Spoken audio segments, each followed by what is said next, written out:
What a year 2020 is proving to be for Lieutenant General Henry Tumukunde.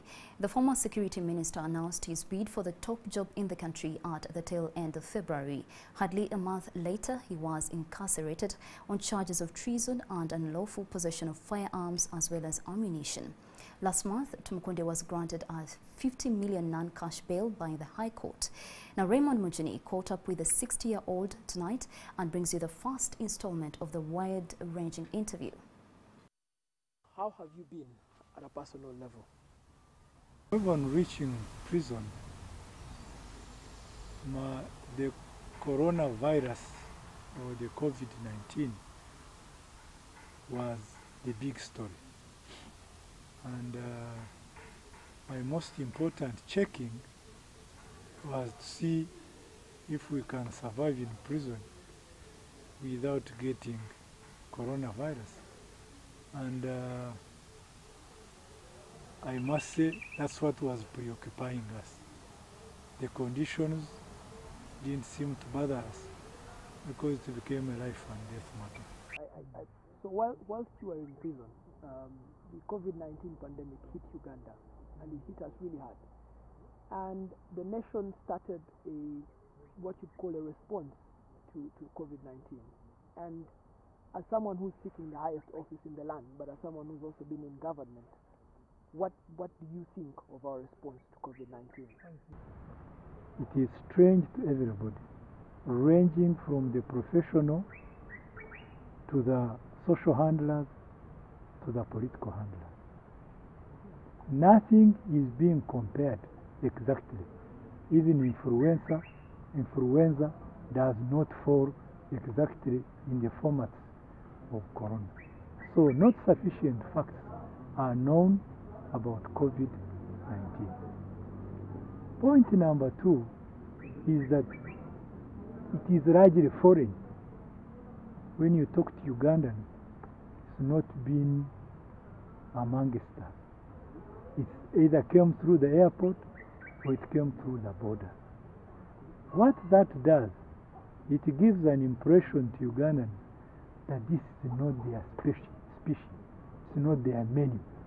It's some strange something coming onto Uganda. It's like when the Spanish attacked the Latin American empire. They were more concerned about their smell, body smell. So Ugandans don't know, do not regard this as theirs. Thirdly, there is the contest. For example, even between professionals.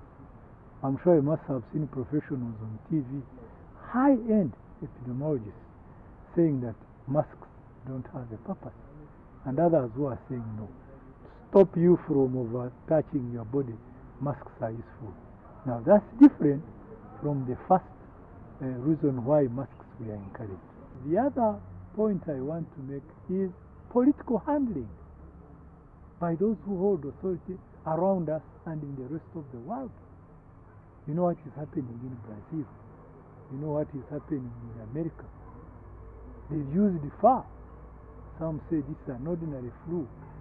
That is still the point, is that the signal it sends to our people is that don't give a damn.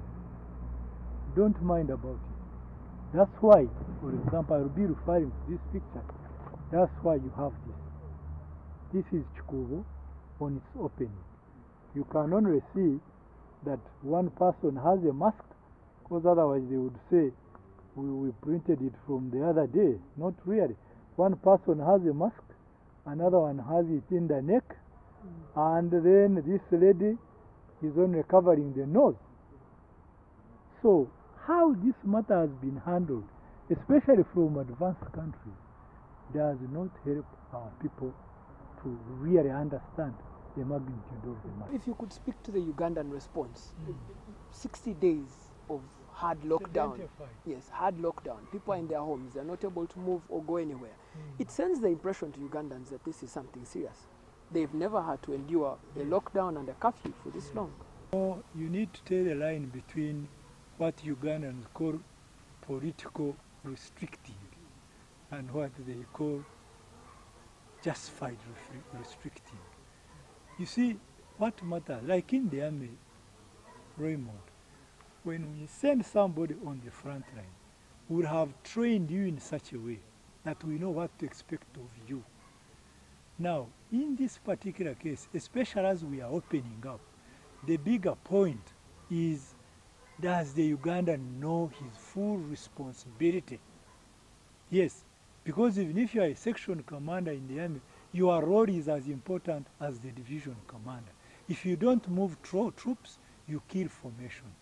Now, I want to divert a bit and go to that driver, the truck driver. This truck driver, Raymond, first of all, we meet him at the border. Very little is known about him right after. Whether they stay in a camp in order to be able to catch up with the timings of changing shifts, nobody knows. Whether they get this disease on the road by the number of companions they meet on the road, nobody knows. Whether it is because of the cars they drive, nobody knows. That's why I'm actually saying that before we come to the ordinary Ugandan and his responsibility, individual responsibility, we need to give sufficient facts about why this driver is the most focal point of the, dissemination of this problem. So, then my main question lies, when it continues to be this driver, it continues to get to the first point, it relieves Ugandans of the responsibility of taking sufficient care.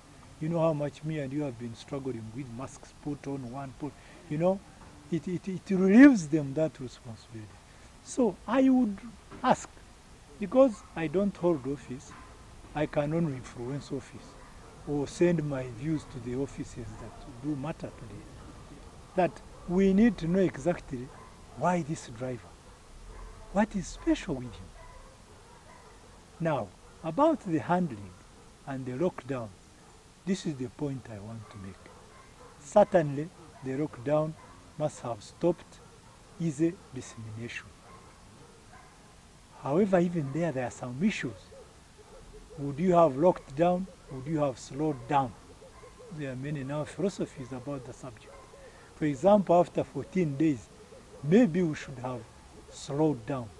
If we had slowed down, then we would not be submerged into this rather difficult position of taking care of the economy and the progress of Ugandans, and therefore having to risk this very situation that I showed you in this picture. Right. Are you saying that opening up at this moment is not advisable? The way we've opened up is not advisable? If, for example, we had slowed down in some of the cases, maybe then the economy would not have suffered such fundamental defects that it required us to make what I would call risky decisions. General, I Yes. just want you to help me clarify. When you say slow down, what do you mean? Do you mean that we should not have gone for the hard lockdown? You see, these are now, I don't know if they are scientific, but they are usages. For example, one says Shanghai slowed down. It didn't lock down. It means some minimum activities, like we released 2 weeks ago, could take place. Now, what the argument behind that, supporting of the slowdown, is that it allows the economy to continue to flow and people to continue doing their work. They are now releasing Ugandans. And I can tell you, this picture continues to refer. As we release them, for example, let's go to fundamentals. Is it natural with us, essentially, that we always work in spaced circumstances? Do you want to tell me that the shop where 30 people hold dollars because they can no longer afford rent, is it easy to do social distancing? Kikubo, with the pressure of people trying to, you know, deliver, get goods to go and put in their shops. Is the space good enough? Therefore, then I would want to ask one important question. Don't you think that it matters that we may have to redesign our ways of living in these urban centers? And for example, put wholesale centers on the roads joining like the regions of Uganda, like the Guru Road, the Jinja Road. We put the wholesale center so that we decongest the Kikubo fundamentals, things you can't get rid of.